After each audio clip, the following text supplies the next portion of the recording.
Hey, it's the Drunktopus, and this is the episode that you're probably waiting for. I'm in Belgium. And if you know anything about this country, they take beer to the next level. So sit back for an adventure. This one's going to be interesting. I'm hitting the road from Brussels to Bruges with my thirst for adventure. Join me as we dive deep into the Belgian beer scene, as I taste my way through some of their iconic brews, and even share a drinking establishment that has a hoppy surprise. Yep, they literally just took one of my shoes.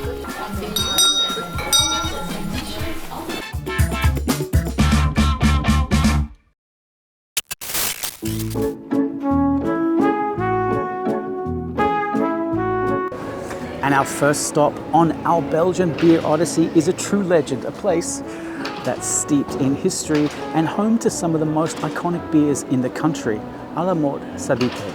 I think I said that right. More like a beer lover's mecca, this place is a pilgrimage and a holy grail for those in the know. Stepping inside feels like stepping back in time. The ornate decor, the high ceilings, the buzzing atmosphere, it's definitely a vibe. They're famous for their geuze and their faro, traditional Belgian sour beers. And if you know me, those are two words that'll never cross my... I'll take 2 sours, thanks.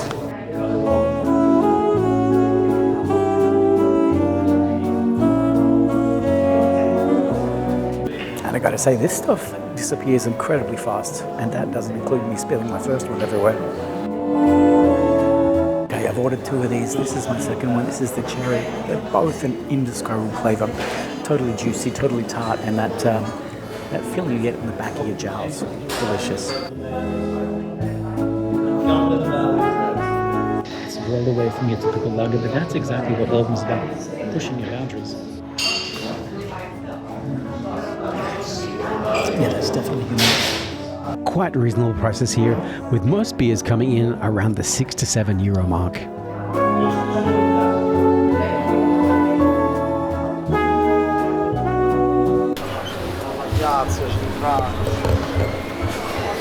Okay, we've made a pretty good start in there. I'm really keen to see what else they have here in Belgium. Next up, we're heading to Becasse, another Brussels institution, which again is a little bit like stepping back in time.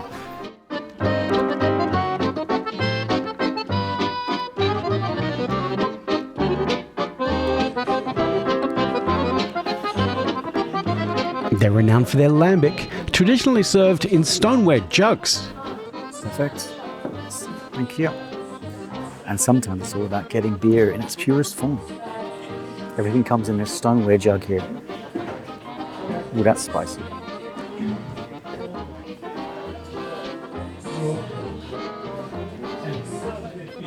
Lambic Blanc.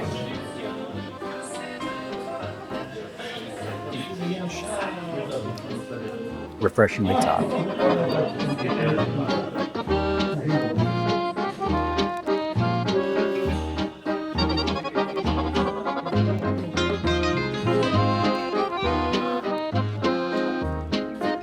I was actually curious about their faro, but they gave me one of their lambics here, which is quite tasty, I've got to tell you. The dark wood paneling, the vintage chant, it's another beer lover's dream. It's one of those classic alleyway bars that you just sort of fall into if you didn't know it was here, that's for sure.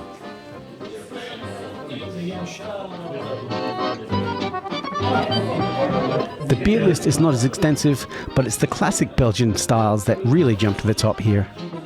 And you'll pay about €5 to €7 a pint, which is kind of standard for this kind of place.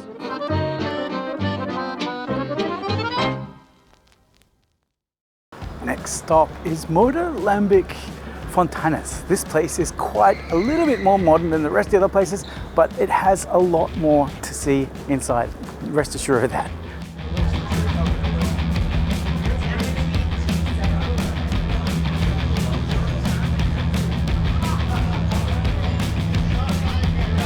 You know about Lambic beers? Not so much. Tell me. Not so much. It's some beers that are spontaneously fermented instead of adding gas manually. As for pretty much all the beers, they just let it outside, and the yeast in the air makes the gas and the sourness in it. Okay. And it makes very sour beers. It's very typical from here in Brussels. And if you want a sour that is not a Lambic, can be a bit particular. We could go as well for a Berliner Weisse. And this guy here, an absolute legend, went on to explain each of the beers they had and poured me out a few to try. There you go. Thank you. Okay, I've got one of the Lambics here. It's a little bit spicy. It tastes a little bit like a vinegar, but I like it. I like it a lot.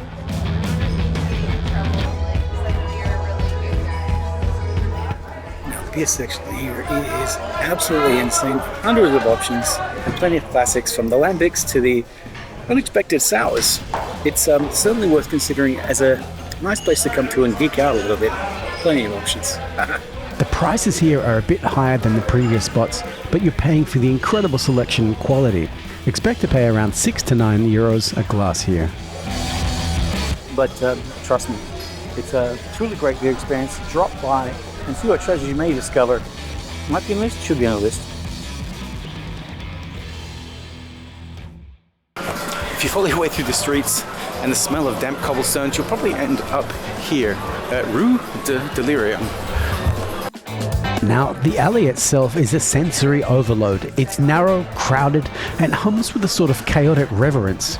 You aren't here just to drink, you're here to pay homage to the pink elephant. Just try not to see too many of them before you leave.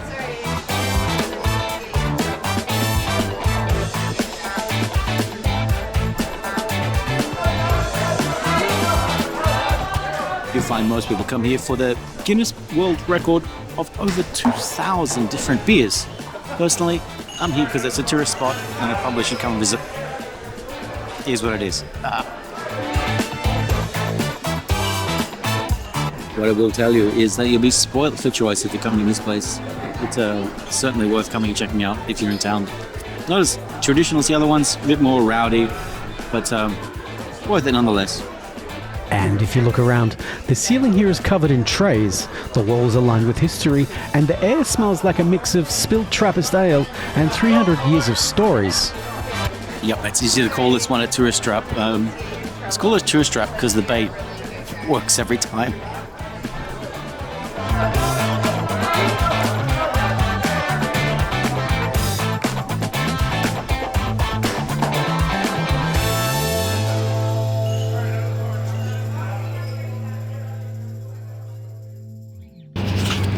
Is this thing on? All right, time to shake things up a little bit. I'm trading the classic beer bars of Belgium and diving into something a little bit more eccentric. Yep, I've taken the train here to Ghent, another city of beer, and a place called Dulle Griet. Now, the Dulle Griet of Ghent is actually a cannon with a length of about 5 meters, weighs over about 12 tons, and is said to have fired stone balls weighing 300 kilos. Perfectly on this day, they had it all closed up for some renovations. The other translation and folklore roughly goes as Mad Meg or Crazy Margaret, who led an army of women to pillage hell. I think I'll just drop by for a beer. The atmosphere is pure chaos, in the best possible way. It's packed, it's loud, and it's dripping with beer culture. They're famous for their hoppy beers, especially the golden ales. Big flavours, over 500 sorts to choose from.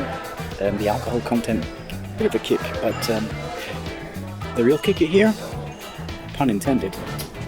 To order one of their special beers, you have to hand over one of your shoes as a deposit. It's a quirky tradition that adds to this bar's unique charm.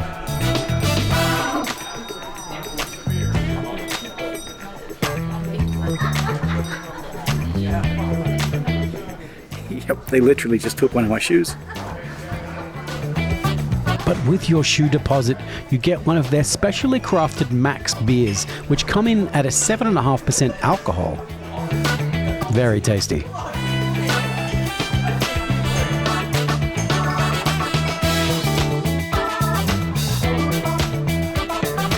Really easy to settle into this environment and enjoy your beer. One thing that did make me quite nervous is how rocky the bottom of this beer holder was. When all said and done, the Dulle Griet is definitely worth the detour. With 500 beers available, there's bound to be something for you.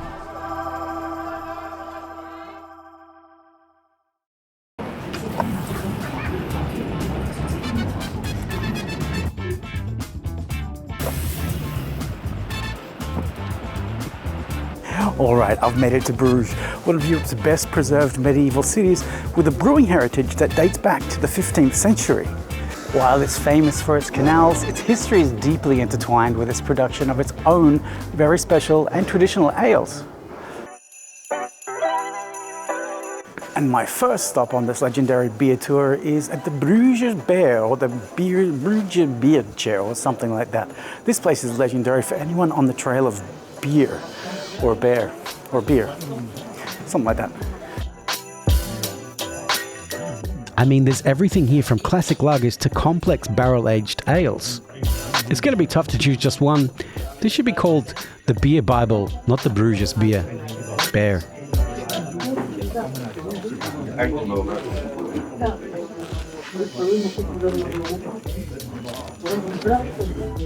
The beer list here is insane. They have about 300 available to choose from. Really homey, really friendly. I like it.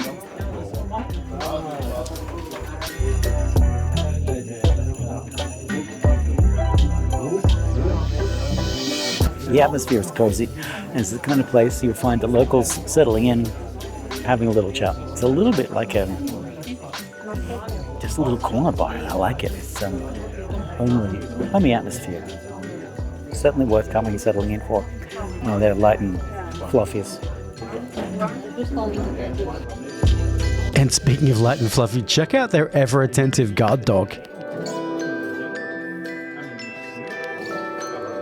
Yeah, tradition doesn't get much better than this.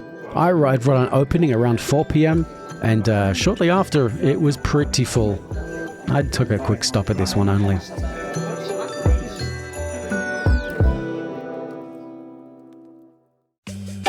Now, next up on our little tour, I wanted to go to a place called the Garre. This place is perhaps a true Bruges experience. It's tucked away down this narrow little alleyway, and you'll only ever find this place if you know. And if you know, you know. But unfortunately, on this day, the place was closed.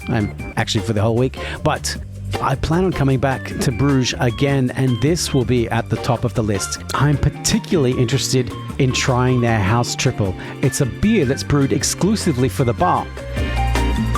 That's a reason to come back, right? And next up, I'm heading to Bourgogne de Flandres, a place that feels a little less like a factory and more like a liquid time capsule. This one proved to be quite a surprise. Very unassuming on the outside, but when you got settled in, it was something else.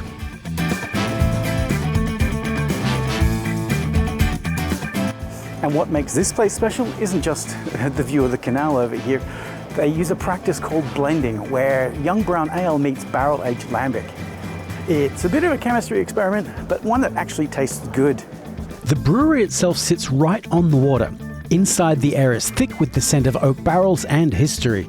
You can actually see the cooling ship at the top of the building where the local wild yeast does its magic.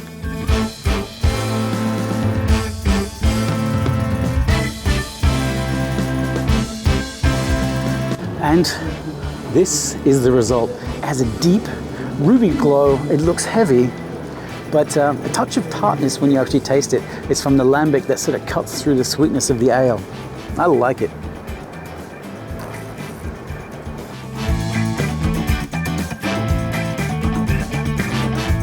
Yep. I think I'll just stay here until the sun goes down, or they asked me to leave. Whatever comes first.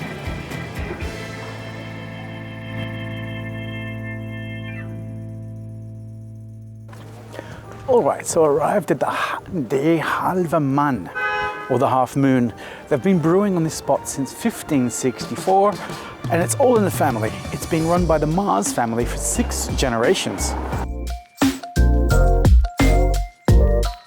Some family businesses are much more fun than the others. This place is famous for their Bruges Zot, but its real claim to fame is a piece of infrastructure that sounds like a prank. A 3-kilometer underground beer pipeline. Imagine that.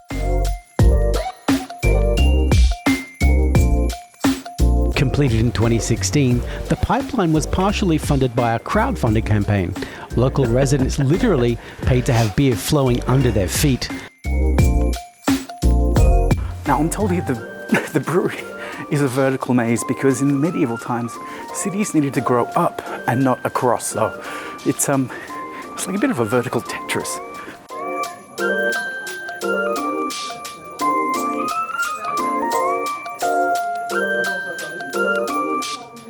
Okay, I've started with the Bruges Blonde. It's as fresh as it gets. It's unfiltered, which is why it comes with this cloudy kind of color. And it's about as fresh as you can get without putting your head under the fermentation tanks. I've told that's frowned upon. It's a classic Belgian gold. You get 4 different malts, 2 varieties of hops, resulting in a balanced bitterness with a citrus finish. It's sophisticated, refreshing, and significantly more productive than I've been this morning. Carbonation is natural thanks to a secondary fermentation, and it's a very precise and technical bit of brewing, or as I like to call it, science you can enjoy while sitting down.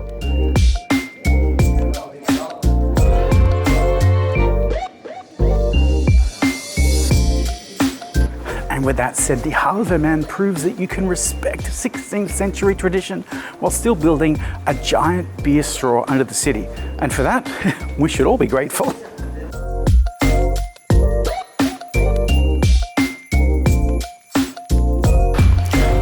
And just like that, we've reached the end of our Belgian beer tour.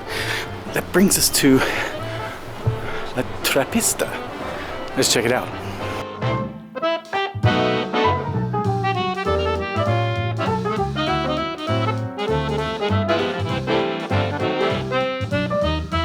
Yeah, this place is a bit of a sanctuary where a bit of atmosphere in a vaulted ceiling cave almost. It's somewhere that you come to contemplate what it is that you're drinking and enjoy the experience. As the name suggests, La Trappiste is designed for the Trappist beers that are brewed by monks inside monastery walls. Now, this place was a bit of a surprise. The idea of the vaulted ceilings looked authentic enough, but inside they were playing disco music and it really just didn't match the vibe that I was looking for. It's worth a visit, but maybe skip this one.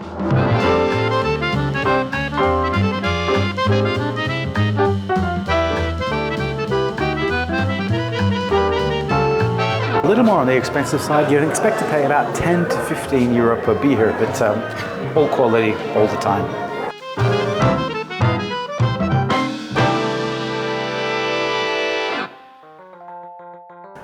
And there you have it, beer lovers. We've journeyed from the bustling streets of Brussels to the charming canals here in Bruges, sampling some of the best and finest Belgian beers they have to offer. I like it. I'll be back. As I'm sure you can agree, this has been an incredible adventure, and I thank you all for coming along for the ride. I hope you found out something new. I certainly did. And as always, you're buying the next one.